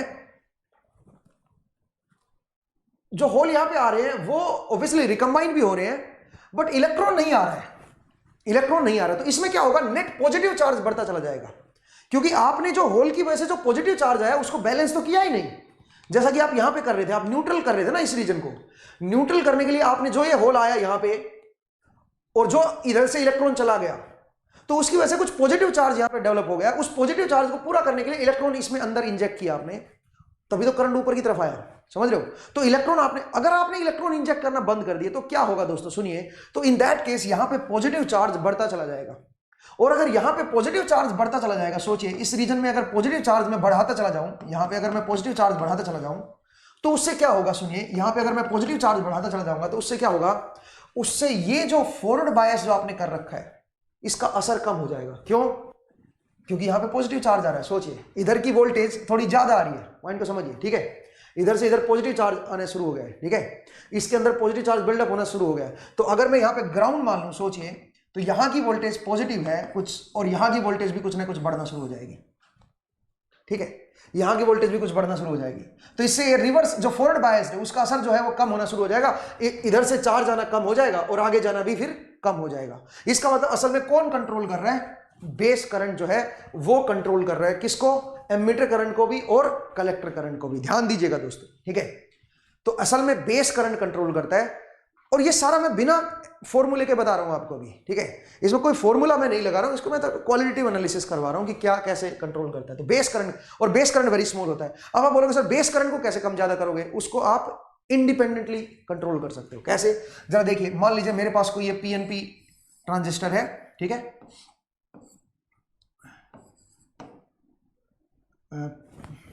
एक मिनट जरा रुकिए। हाँ जी, तो जरा देखिए इसको मैं कैसे करूंगा। तो मान लीजिए ये पीएनपी ट्रांजिस्टर है, ये प्लस प्लस है अभी मेरा, ठीक है, एमीटर है। तो मैंने क्या किया जरा देखिए, मैंने यहां पे आपका एक रेजिस्टेंस लगाया और यहां पे एक सोर्स लगा दिया। ये फॉरवर्ड बायस हो गया। अच्छा, यहां पे मैंने एक और रजिस्टर लगाया और यहां पे एक सोर्स लगा दिया। मैंने कुछ इस तरह का सर्किट बना दिया दोस्तों। अब जरा देखिए इससे क्या होगा। This is RC and this is RB। अब जरा देखिए क्या होगा। बेसिकली ये जंक्शन फॉरवर्ड बायस्ड है, तो यहां पे ये जो वोल्टेज ड्रॉप आएगी, this voltage drop is VBE। मैं इसको VBE बोल रहा हूं, ठीक है, या VEB बोल दो क्योंकि करंट उल्टा आ रहा है ना, तो VEB। मैं इसको थोड़ा उल्टा कर देता हूं, दिस इज VEB, और जो पोलैरिटी आएगी वो भी उल्टी आएगी, ठीक है ना। This is VEB, emitter base, this plus और दिस माइनस। ये फॉरवर्ड जंक्शन वोल्टेज है यहाँ पे, और ये बहुत स्मॉल आएगी, आप जानते हो, क्योंकि फॉरवर्ड बायस आपने पीएन जंक्शन का फॉरवर्ड बायस में पढ़ा है कि पीएन जंक्शन में फॉरवर्ड बायस में हल्की सी भी वोल्टेज जो है वो ज्यादा करंट दे देती है। तो इसका मतलब यहाँ पे कम वोल्टेज होगी, वो करंट को मेंटेन करती है। मतलब यहाँ की वोल्टेज को इसके कंपैरिजन में नेग्लिजिबल मान सकते हो। ये सारी की सारी वोल्टेज इसके अक्रॉस आएगी, ये सारी की सारी वोल्टेज, यहाँ पे ड्रॉप बहुत ही कम है, ये सारी सारी वोल्टेज यहाँ पे आएगी, और इससे आपका IB जो है वो डिसाइड होगा, इससे आपका IB डिसाइड होगा। ध्यान से देखिए, ठीक है। तो अब सुनिए फिर क्या होगा। अगर यहां से IB डिसाइड हो, फिर आप बोलिए ये जो वोल्टेज है, दिस VCC आप इसको अगर बोल दें, अब ये वोल्टेज एक तो यहां ये वाले जंक्शन में ड्रॉप होगी और एक ये वाले जंक्शन में ड्रॉप होगी, ठीक है। अब जब देखिए, अच्छा मैंने उल्टा कर दिया, इसकी पोलैरिटी उल्टी करो भाई, this polarity must be like this. हाँ, अब जब देखिए यहां इस जंक्शन के अक्रॉस जो वोल्टेज है वो तो बहुत ही नेग्लिजिबल है। तो इसका मतलब ये सारी की सारी वोल्टेज कहां पे आनी चाहिए बताओ जरा। ये सारी सारी वोल्टेज यहां पे इसके अक्रॉस आनी चाहिए, ठीक है। इसका मतलब ये वोल्टेज इसको रिवर्स बायस करने के काम आएगी। ये जो वोल्टेज है ये इसको रिवर्स बायस करेगी, ठीक है। तो यहां से ये रिवर्स बायस रहेगा, ठीक है। अब सुनिए मैं क्या करूंगा, तो इस करंट को ये करंट डिसाइड करेगा। ये वाला जो करंट है, ये करंट ये डिसाइड करेगा, जो बेस करंट है ये करंट इस करंट को डिसाइड करेगा, ठीक है। अब सुनिए, तो इसका मतलब इसके अक्रॉस जो वोल्टेज आ रही है वो डिसाइड नहीं करी कुछ भी, वो डिसाइड नहीं कर रही है, बेस करंट डिसाइड कर रहा है इसको। ध्यान दीजिएगा, ठीक है। तो अब उससे क्या होगा, सुनिए, यहां पे ड्रॉप आएगा, तो ये जो वोल्टेज है ये असल में यहां पे यूज होगी और कुछ यहां पे यूज होगी, लेकिन ये करंट इतना भी लार्ज नहीं होना चाहिए कि ये वोल्टेज जो है ये फॉरवर्ड बायस हो जाए, मतलब यहां पे कुछ नेगेटिव वोल्टेज आ जाए, वो भी नहीं होना चाहिए। तो इसका मतलब बेस करंट को इतना भी ज्यादा लार्ज नहीं करना है। पॉइंट को समझिए कि बेस करंट इंडिपेंडेंटली इस सर्किट से हम कंट्रोल कर सकते हैं, और बेस करंट की हेल्प से हम कलेक्टर करंट और एमीटर करंट इन दोनों को हम कंट्रोल कर सकते हैं। IE और IC दोनों को हम यूजिंग बेस करंट हम कंट्रोल करेंगे, ठीक है। तो ध्यान दीजिए यहाँ पे कंट्रोल मैकेनिज्म क्या होगा। और एम्प्लीफिकेशन फैक्टर देखिए, बेस करंट और इससे यहाँ पे जो एम्प्लीफिकेशन फैक्टर है दैट इज 100 टाइम्स, मतलब बीटा टाइम्स, और बीटा की वैल्यू जो है वो मैंने आपको बताई कि कैसे आप निकाल सकते हो बीटा की वैल्यू, ठीक है दोस्तों। उम्मीद करता हूं आपको ये समझ आया सारी कहानी, ठीक है। तो ये मैंने सिर्फ क्वालिटेटिव एनालिसिस करवाया कि बेसिकली इसके अंदर क्या होता है और कैसे ये सारी कहानी जो है ये चलती है। आप बोलोगे सर आपने ये AC DC क्यों लिया, तो आप मेरे ख्याल से आप खुद समझदार हो। यहाँ पे जरा देखिए, यहाँ पे जो IB है इसके अंदर अगर AC करंट भी होगा, ठीक है, तो यहाँ पे भी फिर आपका जो IC करंट आएगा उसके अंदर भी AC करंट होगा, ठीक है, उसके अंदर भी AC करंट होगा। पॉइंट को समझिए। तो उससे वोल्टेज जो आएगी इसके क्रॉस AC वोल्टेज आएगी, ठीक है, इस टर्मिनल पे AC वोल्टेज आएगी, यहाँ पे AC वोल्टेज आएगी, यहाँ पे AC वोल्टेज आएगी, कुछ भी बोल दो आप, इस टर्मिनल पे देख लो, यहाँ पे AC वोल्टेज आएगी, वो आप निकाल सकते हो, ठीक है, फिल्टर आउट कर सकते हो उसको। तो बेसिकली ये एम्पलीफिकेशन के काम आएगा, AC सिग्नल को एम्पलीफाई करेगा, ठीक है। वो आगे हम लोग समझेंगे कि क्या कंसेप्ट है उसका, लेकिन आप पॉइंट को समझिए कि एक BJT जो होता है, बाइपोलर जंक्शन ट्रांजिस्टर, वो कैसे काम करता है और कैसे बेस करंट जो है वो कंट्रोल करता है बाकी चीजों को, क्यों कंट्रोल करता है, क्या रीजन होता है, और ये एमिटर इंजेक्शन एफिशिएंसी देखिए, बेस ट्रांसपोर्ट फैक्टर क्या होता है वो देखिए। तो मैंने आपको सिंपल बेसिक रूल से, बेसिक तरीके से ये चीज सारी समझाई, इसको पूरा रिवाइज कीजिएगा दोस्तों। उम्मीद करता हूं आपको ये पूरी कहानी जो है ये समझ आई। तो नेक्स्ट एपिसोड में आपसे फिर से मुलाकात होगी। आज का जो एपिसोड है उतना ही हम लोग करेंगे और इसको एक बार फिर से रिपीट करके देखिएगा लेक्चर को। नेक्स्ट एपिसोड में मैं इक्वेशंस निकालूंगा, करंट इक्वेशंस, जो करंट की इक्वेशंस होती हैं, मतलब मैथमेटिकल पार्ट हम लोग लेके चलेंगे। आज का थोड़ा सा इंट्रोडक्शन मेरा था, तो मैंने थोड़ा सा इंट्रोडक्शन दिया BJT के बारे में। नेक्स्ट क्लास में फिर से आपसे मुलाकात होगी। अपना ख्याल रखिए, पढ़ते रहिए, मुस्कुराते रहिए। अगर आप इसको YouTube पे देख रहे हो तो लाइक जरूर कर दें और बेल आइकन प्रेस कर दीजिएगा, नोटिफिकेशन आपको मिलते रहेंगे। सब्सक्राइब कीजिएगा, दोस्तों को शेयर भी कीजिएगा, जरूरी है। हमारे ये मोबाइल ऐप है CES लर्निंग के नाम से, गूगल प्ले स्टोर पे इसको सर्च कीजिए, या फिर QR कोड को स्कैन करके भी आप मोबाइल ऐप इंस्टॉल कर सकते हो। वहाँ पे आपको काफ़ी कोर्सेज मिल जाएंगे, उनको देख सकते हो, लेक्चर्स को पूरी आपको प्लेलिस्ट मिल जाएगी, उनको आप देख सकते हो। और दूसरी बात, कोर्सेज की भी जानकारी ले सकते हो, परचेज भी कर सकते हो। ये हमारी वेबसाइट है cesedu.co.in, यहाँ से भी आप कोर्सेज को परचेज कर सकते हो, देख भी सकते हो। ये हमारे पास मोबाइल नंबर है, कोई भी 2 नंबर, इन पे एक पे कांटेक्ट कर सकते हो, आप कॉल कर सकते हो, मैसेज कर सकते हो। अगर एक पे ना मिले तो दूसरे पे आप कर सकते हो, ठीक है दोस्तों। तो आज के लिए इतना ही। नेक्स्ट क्लास में फिर से आपसे मुलाकात होगी। अपना ख्याल रखिए, पढ़ते रहिए, मुस्कुराते रहिए। नेक्स्ट टाइम मिलते हैं। थैंक यू इस क्लास में इंटरेस्ट दिखाने के लिए। नेक्स्ट टाइम मिलते हैं। Thank you.